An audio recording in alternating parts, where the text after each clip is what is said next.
Husker fans. Sam McEwen with the Showdown with Sam McEwen. This week it's a solo show. Next week we will have another guest to kind of go over everything that's going within Nebraska athletics. I want to start with this. Subscribe to Husker Extra, both huskerextra.com and the Husker Extra app. Here's why. June is going to be full of recruiting news, and we are going to be all over it. There's also going to be some exciting new developments at Husker Extra that people are going to want to keep track of. So this is the time to subscribe if you are interested in great recruiting coverage, because we're going to have a ton of it, and I'll talk about more in a minute.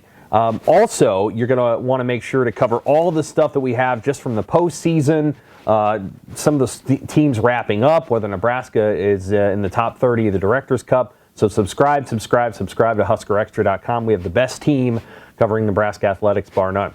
All right, this is what's going on this weekend. So Nebraska is hosting a baker's dozen, essentially, of official visitors. Now, official visitors will be at the Friday Night Lights event. They'll be able to walk around the field. They'll be able to watch. They cannot compete in it because they're in an official visit. And it's been a while. It's been a couple of years since Nebraska's tried to really bring a bunch of elite players in to compete at the Friday Night Lights event.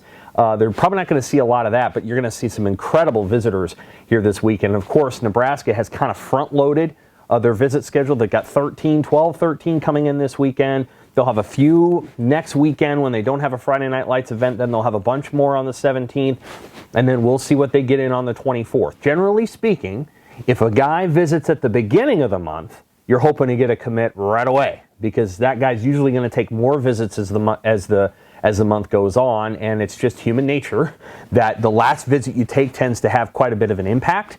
And so we will see if Nebraska is able to get any commits out of this weekend. I'm sure they wouldn't mind getting several if they're able to pull it off. And we'll kind of talk about the guys that they may be most likely to get commits from here in a second.